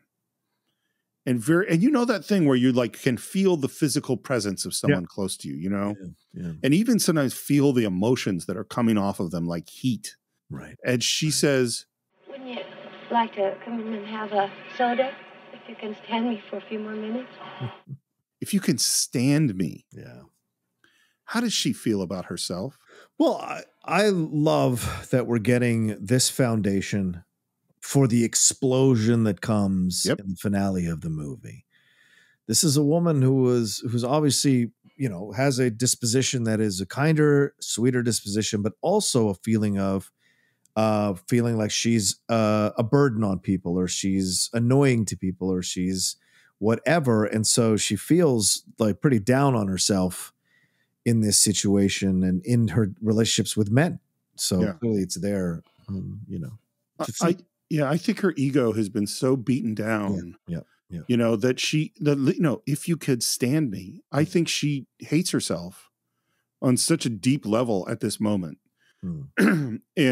But she's also so lonely. Right. So she has this kid come inside the house and. Would you prefer milk? Just sit at the table. Or you can go right now if you want. I'm just scared to be alone for a minute. I'm sorry I made you come in. And that happens, ladies and gentlemen. You all know. You know, for 1 minute, you can be quite emotional, quite worried about something, and then the wave crests, and then you're back down and you're level, and you can handle things. I'll take Dr. Pepper. By the way, they wanted to use Coke. Coke is what's in the book. And they go to Coca-Cola, and Coca-Cola wants nothing to do with this movie. So Dr. Pepper at the time was not a big national brand. It was big in Texas. After this movie, it became a much bigger national brand. Wow. And the funniest thing about it is that in 1982, Coca-Cola bought Columbia Studios, which meant they actually owned this movie that they had refused to have their name in, you know, a decade earlier. And she gives him the Dr. Pepper, and she looks at him, and he looks at her, and she bursts into tears. Yeah, just full. And the awkward, he doesn't swallow. Like you could see, like he took the sip, and now she's crying, and he doesn't know what to do. Yeah. And what Bogdanovich said is that people would laugh at this scene, which is what he wanted. He wanted that sort of awkward, uncomfortable laugh, and he felt, which I agree with, that doesn't mean they weren't taking the scene seriously. You know? Right. Like, it's not the scene is a joke. It's that it's so uncomfortable. The only thing you can kind of do is laugh sometimes. Yeah. I guess you'll be glad when basketball season's over. Why? Well, a coach probably don't get to stay home much during football and basketball season. And what's so great is that he thinks that she's crying because she misses coach. Right. And she looks at him and says, Oh, God, you don't know a thing about it, do you? And this is the only hint. Like, you know what I mean? Like, we never say what is the thing that he doesn't know a thing about, but that is what it is. I want to clarify something. This relationship is so fantastic in the movie. And now some of you who follow me might be like, but you hated Licorice Pizza because it was a teenager and an older girl too. And it's like, this is different. This is a guy who's about to graduate high school. He's about to go to college. So In essence, he is on the verge of adulthood. When you're 15 or 14 or even 60, you're not quite 100% there. And yes, years make a difference. And this is an older woman who is seeking a connection, seeking some semblance of love here. She's not a frustrated 25-year-old who's angry at the world and constantly exploding and is mentally unstable. There's a difference here. There's a tenderness to this relationship that isn't there in the relationship in Licorice Pizza. And that's the difference. It's not about just, oh, they're the same situations. They're not. You have to look at all the factors involved to understand the nuance in terms of approaching and have an opinion about both of these relationships. So I haven't seen Licorice Pizza, mostly because it was so funny when you told me about it. You said, I hated this movie. I want you to see it so we could talk about it. And I was like, well, you didn't give me a recommendation that made me want to see the thing. It's true. At some point, maybe I'll see it. But what I'll say about it is like, one of the amazing things about the films of the 70s is that they go, here's the thing that happened. Yes. It's not judging the thing that happened. It doesn't comment on it. Right. Yeah. Trying to make a moral statement about should this have happened or should. It's like, no, things happen. And this is what happened in this situation. And you completely understand why the characters are doing what they're doing. And it's not like you feel great about it. Like it's not a perfect situation. Right. It is a fraught situation. Yeah. By the way, as he leaves, the look that Cloris Leachman gives him. Yeah. I'm going to say a weird thing, which is that I try to figure out how to say it. I do not think Cloris Leachman is the most stunningly beautiful woman in history. Sure. Okay. The things that happen with her face in this film, there are moments where she is stunningly beautiful in this film. And that's what I said earlier. She's very gorgeous in this role in a unique way. And I guess in essence, what you're saying is the same thing. Yeah. She's quite beautiful in certain moments. Yeah. Well, and there are moments where her pain, like, it's like you could see the emotion. You know what? I'm going to go back to that quote. There is truth in beauty and beauty in truth is that her truth is coming out. Yeah. And so when she feels joy and when she feels love, she is gorgeous. Yep. Unbelievably beautiful. Yep. And when she's in pain, you see all of that in her. It's almost like her face changes into something else. Yeah. Again, it's her performance is what I'm really talking about. It's beauty in her truth. Yeah. It's a Christmas party. Yeah. Let's meet Randy Quaid. Yeah. His first movie, never acted in anything ever before. It shows in certain moments. It does show. And he came in and auditioned for other stuff, and the Bogdanovich was just like, no, you're perfect for Lester. Hi, JC. Oh, hi. Dwayne coming? Mm-hmm. Say, you know Bobby Sheen, don't you, over to Wichita Falls? I met him at the country club. Apparently the rich kids are over in Wichita Falls. Well, he's going to have this midnight swimming party tonight. You want to run over there with me later? I can. I guess you heard about the last one. His folks were gone to Miami and everybody swam naked. Yeah? His folks are gone again, so it'll probably be pretty wild. Why do you think JC wants to go to this party? Again, she's maybe initiated by her mom. Do you ever just do something in the moment, do something, and then maybe she's like, she's exploring things herself. Yeah. She's also, about to graduate, so she's kind of figuring out what she wants to do. And she's not 100% happy with Dwayne, even though she keeps saying she loves him. And so this exploration of doing something different, doing something new, it's a sexual awakening she's going through as well. So like this is kind of spurred on maybe by the conversation with her mom, maybe from her own feelings. And so going to a party like this, it's with the rich people. So she wants to be part of that crew or explore being part of that crew possibly. And B, it's dangerous. It's risque. It's breaking out of the, more regimented approach to her upbringing that she has had and her own adherence to that regimented upbringing that she has had. So there are things that are much clearer in the book. Mm-hmm. And part of it is like when you see JC and Dwayne's relationship, one of the places is they're coming back from a basketball game, which isn't in this movie. And JC is in the back of the bus making out with Dwayne. And the reality is she always wants things to be public. Yeah. She doesn't, it's not just that she wants to make out with Dwayne, it's she wants people to know she's making out with Dwayne. Right. That's part of the turn on for her. Yeah. Like everything is about other people for her. Mm-hmm. And that drives her to do a bunch of stuff that's kind of maybe not such great stuff. Yeah. Gee, Lester, I'd like to go. I'm going to have a big problem with Dwayne, though. Well, don't go off without me. Maybe I can. So already we know that JC is playing multiple angles. Oh, totally. This party, by the way, this was shot at the town meeting hall. And in walks Abilene with a date, and Lois walks right up to him, kisses him right on the mouth, and says, "Merry Christmas." What do you mean kissing her like that? I ought to slap your face. Well, why don't you just kiss my ass? Which, by the way, that was Ellen Burstyn's line. And what's so funny is Abilene totally sides with Lois, basically. He says, "Why don't you go get yourself a drink?" And he goes off and dances with Lois. Yeah. What's so crazy about this movie is how public everything is. And then we see Ruth enter, and she is tentative, and she is clutching her purse, and her hair is tied back in a severe manner. Dwayne is dancing with JC, and as she's dancing with him, she makes eye contact with Lester and very clearly mouths the words, "Wait for me outside." Yeah. And he nods. Not cool, JC. Yeah. Like you're dancing with your boyfriend. Yeah. And, this is what young people do, you know. And then there's this very strange moment. This older man walks up to Sonny and says, Hi, Sonny. Hi, Dad. How you doing? Okay. Well, that's good. See ya. Sure. And they walk away. So this is one of the few scenes that's totally not in the book. Yeah. And this is how this conversation came to be. Peter Bogdanovich says he wrote this conversation based on something he saw between Jerry Lewis and his father. And there was a complete and total lack of communication. Wow. Isn't that crazy? Well, I mean, there's a hint of that in the Jerry, like there have been father stuff in Jerry Lewis movies, and his father never gets him, right? What's the one? God, it's a film where he played in college as a running back or something. I can't remember the name of the film, but he's trying to win his father's approval.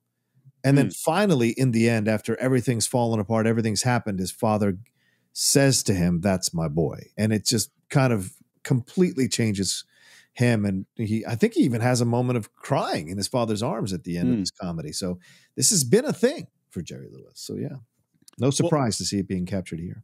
Well, and I think too, it's like this so solidifies the fact that the father figure is Sam the Lion. Yeah, right. Exactly. Oh, not this guy. Totally. Sybil Shepherd and Jeff Bridges in the car. By the way, they had a fling at the beginning of the film. Timothy Bottoms was completely obsessed with Sybil Shepherd.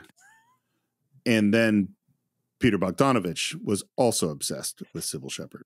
As I said, the reality blurring the lines between the film and the reality. It's there. Yeah. My Christmas present.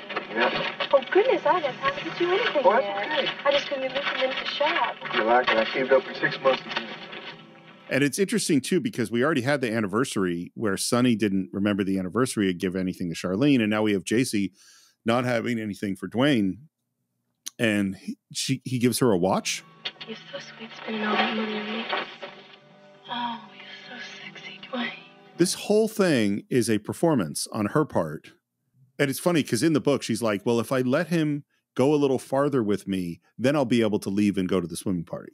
Right. It's all her plan. I just wish I didn't have to leave you tonight. What you talking? Oh, I do too. I could just kill my mother. She made me promise to go to a swim party in Wichita. Which doesn't make any sense. Like, why would mom make her promise to go to a swim party? It seems very strange. Yeah. I mean, maybe because he's the rich people and mom wants her to be with the rich people. But Dwayne kind of sees through it almost immediately. So, yeah. Oh, you think so? So do you think he knows she's doing it on purpose? Yes, 100%. I think that's why he can't be mad at her, but he can be mad at Lester, which is why he grabs Lester. Because, then that's how it is, right? Why are you hitting on my woman? That kind of thing. And meanwhile, she's sitting there in the car kind of enjoying the fact that two men are fighting over her because the shot of her is perfect spotlighted. It's almost like she's eating popcorn in the car watching them. Don't be mad at me, Dwayne. I ain't mad at you, but goddamn it. It's all Lester's fault. He keeps asking Mama. goddamn. All I want to do is stay with the man I love. Goddamn.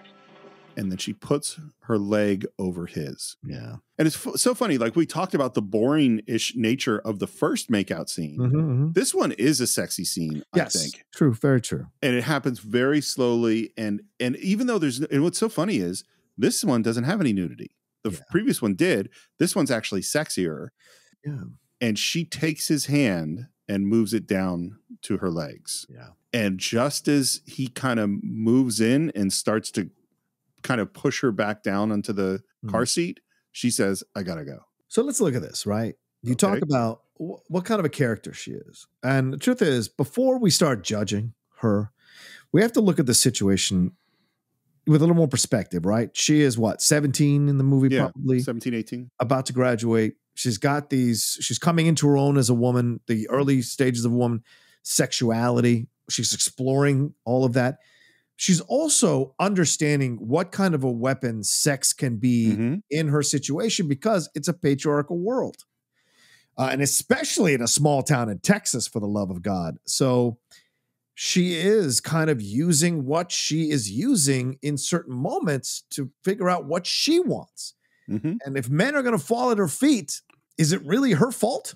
And so I've discovered as I've gotten older that it's like, dude, you got to take responsibility for your own actions. And if a woman is this beautiful and you're willing to put yourself in this position, especially when you know that you might be out of her league or that other people are telling you it's not the right situation, if she ends up breaking your heart or ends up leaving you, even though Eileen Brennan's character says that to Sonny and not to Dwayne, it's still a part of the movie. And so her kind of using what she wants to do or figuring out what she wants to do, this is the game. You know, and so if you're going to go after, as Dr. Hook once said, when you're in love with a beautiful woman, you watch your friends, and this is the game. And so I think it's actually a really interesting, nuanced approach that they're taking to a character that could easily be seen as just a woman who's using men to get what she wants. There's much more going on here, which I think is fair to point out if we're going to also focus on Sonny and Dwayne's journeys as well. I think those are great points. And I think what it's not like Sonny's behavior is so great. Exactly. You know what I mean? Dwayne's, yeah. Nor Dwayne's behavior is so great. Like there's a lot of bad, or Lois's bad behavior, or Abilene's. They're all making bad choices. Yes. I think JC's is very conscious, you know, like I won't say she knows what she's doing in the sense that she has chosen to do this exact thing with Dwayne in order to get it away from Dwayne and go to this other place and get naked. Yeah. It's definitely on purpose. But the other thing is, I don't know who the saddest person in this movie is. Yeah. But JC's in the running, you know, like this isn't going to get her anywhere. Yeah. There's a lot of pain, even though she's, as you said, she's discovered she has this power. She's using this power. Yeah. But her values are so messed up that she's taking herself to some strange places. And the thing too is like, I don't have a problem with her being whatever she's into in terms of sexually, what turns her on. That's, you know, that's whatever turns you on. Right. And clearly this thing she's doing is part of that. Yeah. But Dwayne is not happy and he runs up and grabs Lester. You wouldn't even ask my girl for a date.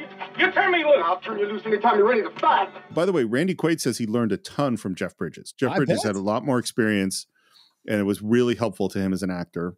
Yeah. And then, you know, an older guy comes along and breaks them up. It's the sheriff. Run along here, what you call. I can't stand here all night protecting your shoe shine. And then he runs off. Yeah. And the sheriff just goes, well, Merry Christmas. Yeah. The damn thing. It's great. Now we're inside in the kitchen and there's Sonny in the foreground and Ruth is cleaning up in the kitchen in the background. Because you know she hasn't had any fun at the party. No. She's just working. Oh, hi. Want to help me? Okay. It's actually, there's a lot of oneers in this movie. It's a lot of everything in one shot, which is very much Bogdanovich relating to Orson Welles. And this shot kind of tracks with him as he moves into the kitchen. You're not dancing. You have a girlfriend? Oh, I did have. We broke up a couple months ago. And I love this line. He says, I guess we broke up because we didn't like each other much to begin with. which I think is exactly right. Yes. I hope you're not sad about it. I don't think Charlene's near nice enough for you. Did you see where this was going? Yeah. Oh, immediately. As soon as she asked him to help, that, and when she asked, look, when a woman asks you inside, now so I'm gonna put it out there. When a woman asks you inside, and you know, there's possibility, she's figuring it out. And then when she asks him to help, I thought that we're heading towards this direction. And then when they're throwing the trash out, you could feel the electric chemistry between them as you're watching the movie, man. It's incredible. Yeah. And we're in sort of a low angle. They're dumping the trash and they're very close to each other and they look at each other. And what's so great about it too is they both know. Yeah. You know what I mean? Right. Exactly. Like it is 100% mutual. It's a long kiss. And if you watch Cloris Leachman's, so much plays on her face of fear and release and gentleness and a feeling of safety. Yeah. And the kiss ends. And then she says, will you drive me to the clinic again next week? And he, excited now, goes, well, you bet. And then kisses her really aggressively. Yeah. And what's funny is the moment he becomes really aggressive, you could see the tension come back into her body. And then you could see her give over to it. You know what I mean? And then they get hit by the headlights. We better not fall here. And she goes away from him, but smiles at him. And this is where I'm talking about. Cloris Leachman suddenly looks stunning. Yeah. Yeah. That smile is absolutely beautiful. Yeah. Agreed. We're at a fancy house. Frank Marshall, who was the location scout, he had a real hard time finding this location because he needed an indoor pool, but he also needed an indoor pool where people were willing to have a bunch of kids be naked in a movie. And finally, they found it at a spa in Wichita. Peter Bogdanavich asked the casting director, you need to get me a bunch of young people that don't mind being naked. And apparently, here's what he said. He said the whole shooting of this, he was totally embarrassed, Peter. But the kids were all just running around having a good time. The song is, oh, get out of here and don't come back no more, which is a funny song. Oh, get out of here with that and don't come back no more. Oh, get out of here. And we walk in and there's all these naked people. Hey, look, new victim. And you see Sybil Shepherd react to it. Hi, JC. And Bobby Sheen just gets up and walks straight to her naked. And the camera is framed just above waist. But you see her eyes flick down to look and then look away. It's perfectly shot. And then you're in what, normally we would talk about an over the shoulder, an OTS. Yeah, this is clearly an OTB. Yeah. It's an over the butt shot. Looking at Sybil Shepherd. Glad you can make it. We're dressed informally, as you can see. Hi, JC. You know Annie. And this woman gets out of the pool completely naked. Yeah. And it's all cut really fast. Yeah. And this is, you could totally see like Orson Welles in Touch of Evil. You know what I mean? Yeah. The way it's cut. And I think too, because we've had all these oneers where things are really slow and it's all in one shot. The fact that we're cutting fast makes it all very jarring, and you feel Sybil Shepherd's discomfort in this moment. You want to join the club? And she, in a very soft voice, says, Sure. Well, you got to get undressed out there on the diving board. So everybody gets to watch. You all do it first time. That's the rule. Yeah, I did it last Easter. Okay. This scene is a scene that I don't think people would make today. It is so, there's something sexy about it. And there's something totally not. It is really uncomfortable. Yeah. It also, you could see a whole bunch of different emotions playing with JC in this moment. There's a lot of stuff going on. Yeah, I think this is, I don't recall feeling sexy about it. I think Sybil's so beautiful in this movie that you can feel attraction, but it's quickly, it's a weird scene. Yeah. It's quickly replaced by repulsion in that because they're all just so casual about being naked, which is totally fine. I mean, live your life. Yeah. But the fact that you make people go through this ritual of publicly taking all their clothes off, it's almost cult-like. And remember, this is the beginning of the 70s. The cult situation is doing it, but it's almost cult. You've got to strip yourself of all your personal belongings so that you can be part of this thing with us that is only allowing certain people inside of it. And this idea that this is how we express our truth is to be fully naked with each other in a pool. Oh, and hey, my little brother is down here in snorkel gear or whatever to kind of mess with you. So this idea of promenading a woman out onto a board and having her do it. We don't see Randy do it because Randy's already done it, apparently in the past, Lester has.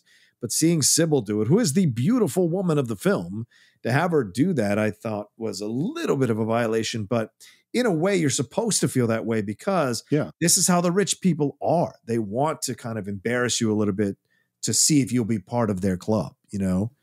So, it just was a rough watch. It's rough. That's why there's so many things going on. Well, and I'm sure you how many things did you go through with groups of friends that said, okay, you have to shotgun this beer, or you have to, you know, it's like, working at the campus, like you have to jump off this cliff into the lake and everyone's going to watch, there's these things where you have to go through the ritual that's scary to be part of the club.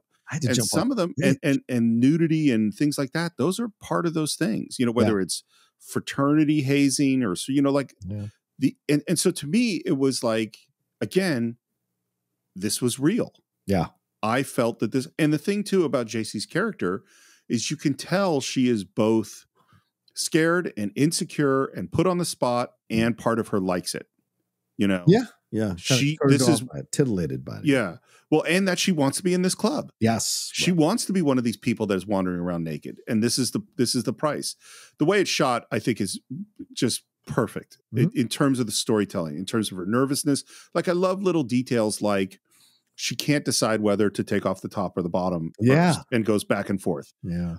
That is directly in the book. And that is perfect filmic storytelling. There's no words. You see what it is? The fact that there's a naked kid swimming around under her. Yeah, the brother. Yeah. The fact that she kind of loses her footing and plops down on the board. And then, and the moment of she takes off her underwear and throws it in the kid's face because he gets too close to her, which kind of sells everyone to her side, and they all applaud, and she gets in the water. Yeah. And it's funny. Peter Bogdanavich said, and it's totally true, when Sybil Shepherd is wet, she looks like a kid. Yeah, I mean, like her face, she looks really young. Yeah. And what has happened is there's a huge smile on her face because she got through it. She got through this thing. Right. And what does she notice is on her wrist? The watch. The watch. She killed Dwayne's watch. I mean, we couldn't get more symbolic than that. And she smiles at Bobby Sheen, this other guy. A couple other things about this. Sybil really did believe that the nudity was necessary for the film. Okay. She was sold on that. But she's a well-known model, a cover girl. Yeah. And she's very concerned about naked pictures of her getting out. Right. And so she continually was pestering Peter Bogdanovich and the producers with a document that would make them promise that there would be no still photography and no photographs would be released. And they continually said, oh, maybe later. I don't know. I don't think so. No, maybe later. And finally, Bogdanovich yelled at her and said, if you ever bring up that again, I'll never give you another piece of direction. Wow. So she shut up about it. And there were still photos taken. They were leaked. They did end up in Playboy. And she spent years suing Playboy, finally settled out of court like 5 years later. But she is the person, because of this, that got SAG to change the general contract that would protect actors and actresses from nude photos. Nude photos cannot be taken of them without consent. That's because of Sybil Shepherd. Yeah. Good. Yeah. Ugh, male directors, man. Yeah. Right. Well, and this is, it's so, and again, you talk about paralleling the movie. Yeah, exactly. He forced her to do this thing, and, that was the price that she had to pay, and took something from her. Yeah. Right. Now, I don't know that Bogdanovich took the pictures, or I don't know who leaked them. I don't know anything like that. But yeah. Yeah. But you imagine if he was in love with her, as Marion Doherty said from the first time he saw her, he'd want to protect her from a situation like this. You'd think. But unless you're a lecherous mother. Anyway. Yeah. That's being said, yeah. But she did date him for 7 years, so was there a kind of a Stockholm thing with that? I don't know. I mean, I think what we could say, and in this movie, people are weird. Yeah, people are weird. Yeah. Actors and artists are weird. We're back with Dwayne, and they're outside the party drinking. Sonny walks up. Let's all go do something. Good idea. Why don't we try and hunt up some pussy? Oh, you wouldn't know what to do with it if we found some. They even talk about fucking some heifers. Which I didn't know was a thing. I thought sheeps were the thing. I did not know cows were the thing. And by the way, in the book, there's a lot more about that. Whoa, really? Yikes. Oh, yeah. I mean, you don't see them do it, but it was very clear that they have done it. Yeah. Which is, I was like, oh, wow, this is weird. Yeah, what we ought to do is buy Billy here a piece of ass. Yeah, we oughtn't let him die first. Yeah. Poor Billy. And Sonny does say, I don't think we should try anything like that. But he doesn't try that hard to stop them. and they talk about going to get Jenny Sue. And there's a clear reaction that maybe Jenny Sue is not the best. Shit. Heifer's better than Jimmy Sue. And then we cut to this car.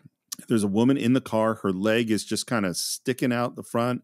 And she says, Get the stupid little thing in here. I ain't got all night. how are you feeling watching this? Really uncomfortable.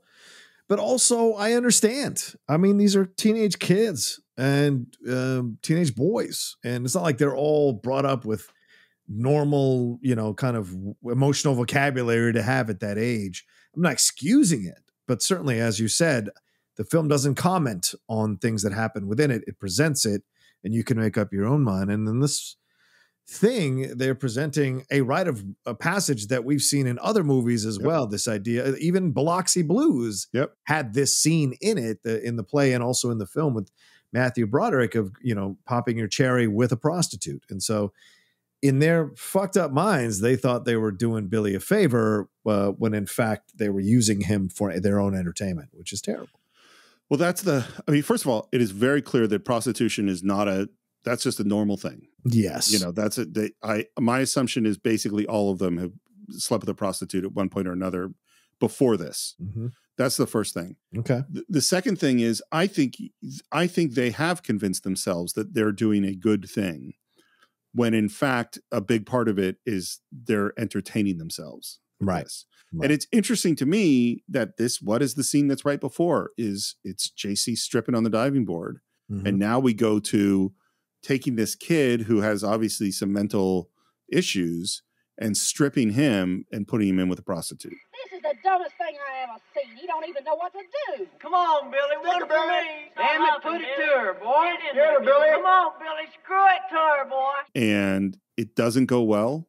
And she gets angry at him. God dang, you stupid little thing. Couldn't even wait. Look at this mess. And they push him out of the car half naked.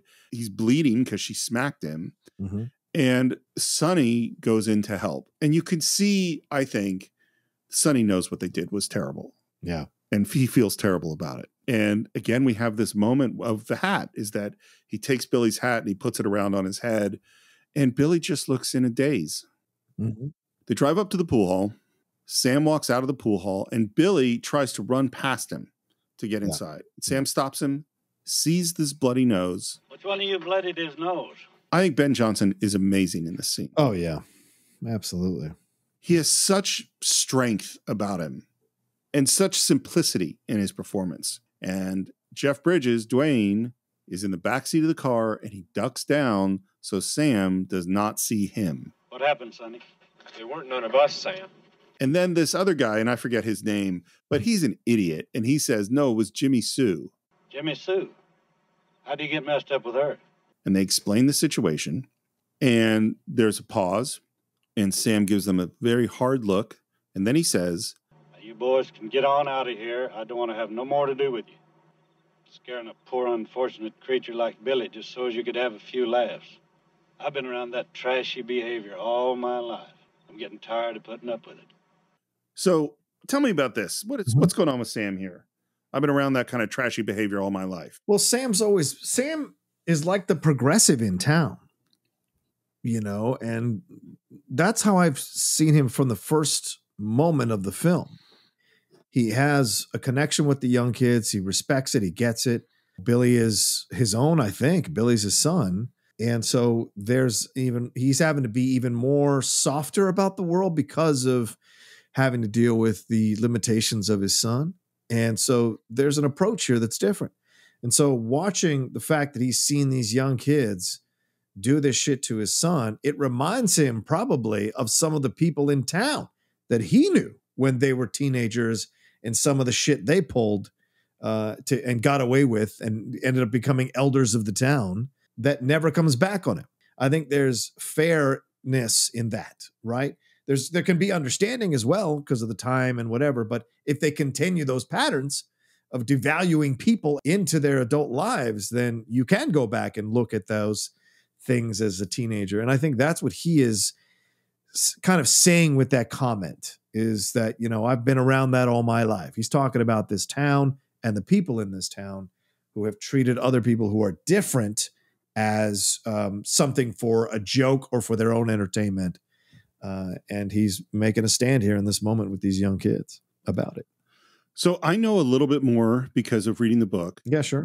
So Billy's not his son, by the way. Oh, okay. It seems like he is. My bad. Yeah, absolutely. Well, I think what Sam has done is that he has adopted, in a lot of ways, Billy and Sonny and Dwayne and a bunch of the other young people.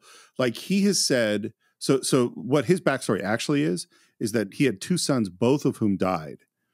And his wife went crazy and I think killed herself after the death of his two sons. Yeah. And so I think with him is he's made the choice of, I'm going to be a good person in the community. You know what I mean? I'm going to take care of these people that need taken care of. And I'm going to be kind and forgiving and gentle with all of them. And I think this just crossed the line. He's been, you know what I mean? Like you're being a good person over and over and over again. And then you watch how people mistreat and hurt each other. And at this point, he's just like, I'm done, you know? And he says, in the simplest way, in a way so simple that I think you don't even grasp at first the gravity of what he's saying. Now you can stay out of this pool hall, out of my cafe and my picture show too. I don't want no more of your business. We didn't mean for anything bad to happen, Sam. You didn't even have the decency to wash his face. So first of all, the picture show and the pool hall, that's all the entertainment in town and the cafe. So him saying, I don't want any of your business, that is a big deal. Yeah. First of all. And then, man, you see it hit Sonny. Yeah. You didn't even bother to wash his face. I mean, that's a strong statement. Yeah. By the way, the scene ended here in the original cut and didn't show their reactions to this. Oh, wow. Yeah, which I can't understand. And then, of course, Dwayne sits up in the back seat and says, lucky I fell asleep. I'd hate not to be able to shoot no pool. See, Dwayne ain't no nice guy either. Dwayne purposely slid down in the seat so Sam wouldn't see him, even though later both Sam and Eileen Brennan's character know that he was there. We're at Ruth's house, and clearly they made a plan. Sonny comes in with her. You sure he won't come? You know he won't. He's just starting basketball practice. There's an awkward kiss, and then they start taking off their clothes. By the way, and you know this from acting, is sometimes you have to work stuff out. Is they needed to make sure that they were the right amount of naked at the same time. So they had to time how they took off the clothes. And it's all so awkward. And I love the moment where she's like pulling her slip over her top and it gets caught and she takes a second it's just embarrassing for her to get it off. And they get down to their underwear. And here's the thing. First of all, Tim really didn't want to do this scene, Tim Bottoms. Oh, wow. He was, I don't know, and maybe he was just embarrassed by the whole thing. Yeah, you know? He's, in real life, at this point, he is 20 or 19 years old, depending on, you know, how much post-production there was. And she's in her mid-40s. So, right. There may be some nervousness here, So, and they were going to get totally naked. Oh, wow. And Tim refused to do it. And so they came with the plan of that they would strip down to their underwear. They'd get in bed. They had underwear planted in the bed. And then they would just throw that out of the bed, even though they're still really in their underwear underneath the sheets. So, and that was, and Cloris Leachman and Peter Bogdanovich came up with that plan. And they do it and they get in bed, and either on purpose or just because she was so in character, Cloris Leachman didn't grab the fake underwear. She just got naked under the bed. And they start to fool around. He gets on top of her and the bed is squeaky. Yeah. And that squeak is so powerful in this scene. And the camera's on her and she's kind of looking around and it's very clear she's not enjoying it. And she feels herself starting to cry. And then the way they do this is so amazing. He realizes or thinks he realizes that she's crying and starts to look at her. And then she grabs him close to her. I think so he can't see her crying. Yes. Then they finish, or he finishes. He gets off of her. Yeah. And she says, I'm sorry I cried. Just scared, I guess. And Sonny thinks she's scared about the coach. Right. But that is not what she's scared about. No, not scared of that. Scared I could never do this, I guess. Can't seem to do anything without crying about it. How could you like me? Interesting, right? Well, I don't know if I 100% agree with you that she's not enjoying it. I don't think this was about enjoying or not enjoying. As she says at the end, this was about her doing this to prove either something to herself or to find out if she could still do it, as she says. So the crying is just, I think she's going through, and as we said, in real life in her mid-40s, but also the character in mid-40s, a bit of a midlife crisis, like where she belongs. And she wants to be loved, and she wants to be cared about, and she wants to be found sexually attractive. And so in that moment when she's having all these feelings and these emotions and the crying, I've been with a woman who has cried during sex, and there's a lot going on, and you just never know what it is, and stuff gets accessed, and you kind of have to navigate that, and so that's the thing. And so I see that here in this scene as well, I think those are great points. And I think what it points to is the unknowable nature of this moment. Yeah. Do you know what I mean? Yeah. Like Sonny can't begin to fathom what's going on with this woman who has so much more experience and so much more emotion and so much more stuff, and I think she is, and again, it's just Cloris Leachman's performance is so incredible. Yeah. It's just, you're just looking at her face and there's just so much there. Dwayne is playing pool in the pool hall because he did not have his rights revoked. Yeah. It's Sonny drives by. This shot was also cut out of the movie, which is shocking to me because it's so important to see Sonny not being able to go to those places, movie theater and the pool hall. Yeah. And he drives out of town and he gets out of his truck and he's thinking, and he heads into the diner and Genevieve is alone there. What have you been doing? You lost weight. Ain't had your cheeseburgers in weeks. Now he's been banned from the diner. Right. Come on, I'll fix you one. Even though that wasn't a very nice thing you all done to Billy. So again, the whole town knows everything. Right. Small town. One thing I know for sure. A person can't sneeze in this town without somebody offering him a handkerchief. What you mean? Now she is giving him a message and he is at first not hearing it. Just an awful small town for any kind of carrying on. Don't forget to put some onions on. And some people got a lot of guns. Now he's starting to get it. Yeah. So what's the message she just gave him? I mean, just talking about the situation with Cloris Leachman. She's saying, be careful. Be careful about what you're doing. What's so great about this film, too, and really setting it in a small town in Texas like this, there's not that clutching pearls, man. Yeah. It's very much like this is a hard scrabble life. This is a hard scrabble town. You have to eke out a living as best you can. And so the normal judgments, the normal kind of approaches that the highfalutin, idealistic approaches to the world don't really apply here. Not that they shouldn't apply, but they don't really apply because the reality of the situation is different. And so her basically warning him, hey, the things that are going on here, just be careful. The town elders could get a whiff of this and there could be some issues, man. Just letting you know. Well, and Coach Popper's got a lot of guns. Yeah, he does. Well, and the thing I like about it is that this movie accepts that people are weird. Yes. We are fucked up and lonely and desperate and sad and horny and trying to figure stuff out and stumbling through life and making mistakes. And that is what it is. Yeah. As opposed to we are people going on a good journey towards a destination that makes sense. And that's not what this movie is saying, I'll go even farther. It's not that people are weird. This is normal. Yeah. This is the normal. Yes. Not whatever Norman Rockwell nonsense you've got in your head. This is the actual normal stuff. Yeah. And we hear the door open and there is Sam, the lion, and Billy. You watch this movie and you watch certain ways that Ben Johnson is framed, Steve, and you go, how was this not always the case? And as Ford said to him, you want to be John Wayne's sidekick for the rest of your life. You watch Ben Johnson and you go, man, how was he not a lead more often in these older Western movies? How was he not a star himself? Just kind of look at this and go, damn, man, would have been so interesting to see these colors, these levels as a lead in some Westerns for Ben Johnson. It would have been fun to see.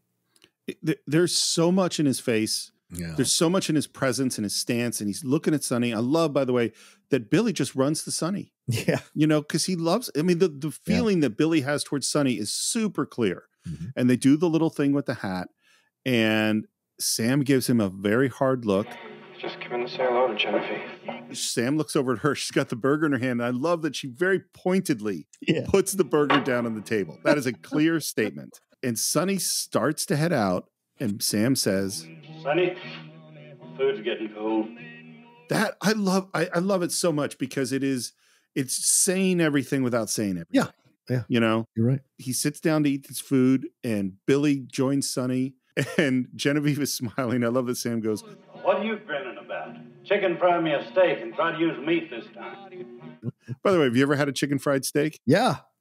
That is a weird food. Every 2 weeks in high school, or in middle school and high school, we had chicken fried steak. It's such a funny, the fried chicken was not unhealthy enough. Let's fry a steak. My dad loved chicken fried steak. Stuff, man. They're delicious. I like that. And Sam sits down with him and he says, I heard about the ball game last night. 121 to 14. Must be pretty near a record. And which, by the way, they show this whole basketball game in the book. It's really ridiculous. Sam, I'm sorry. And of course, he's saying, I'm sorry about Billy. Right, of course. And Sam says, I reckon you all need glasses. Because he knows it's an apology about Billy. Right. But he's taking the apology as an apology about the basketball game. Right. Because to him, it's settled. As soon as he said, your food's getting cold, the issue's settled. There's no need to go labor in the point. That is just great filmmaking to me. Yeah. Great dialogue. Yeah. So I think at this moment, Sonny and Sam, they've made up. I think things are probably going to be okay with all these relationships, right? And so maybe we could just take them. I don't even know if we have to do the rest of the film. That's just true. Let it go. You know what? I don't think anything really important happens. And they lived happily ever after. They lived happily ever after. Well, if you want to find out how they lived ever after, you're going to have to tune into next week because I think this is a good point to end part one of our exploration of Peter Bogdanovich's The Last Picture Show. We'd love to hear your thoughts on this film. You can visit us on all the social media, Facebook, the Twitter, where it's Cine_Files. It's the Cine-Files podcast on Instagram. Subscribe at all the usual places. Leave your 5-star reviews, please, on Apple Podcasts. If you want to buy or stream The Last Picture Show along with every other movie we've ever reviewed, you can do it on Cine-Files.net. You can support the show at patreon.com/thecine-files. And if you want to reach me, you can do it at SR Morris on Twitter, SR Morris1 on Instagram, and you can Star Trek it up at Enterprise Incidents. John, how would people find you? You can always find me at The Roca Says on Twitter and on Instagram and TikTok now as well. On Twitch, The Outlaw Nation. We're doing some watch-alongs of the NFL playoff games, and we've had a bunch of people joining me to have some fun with it. So if you're in the mood to do that on Twitch, feel free to do that as well. And then my other podcasts, The Top 10 and The Geek Buddies, that are out there on my YouTube channel, youtube.com/John Roca Says. And that's it for this week. We will be back next time to conclude our exploration on The Last Picture Show right here on The Cine-Files.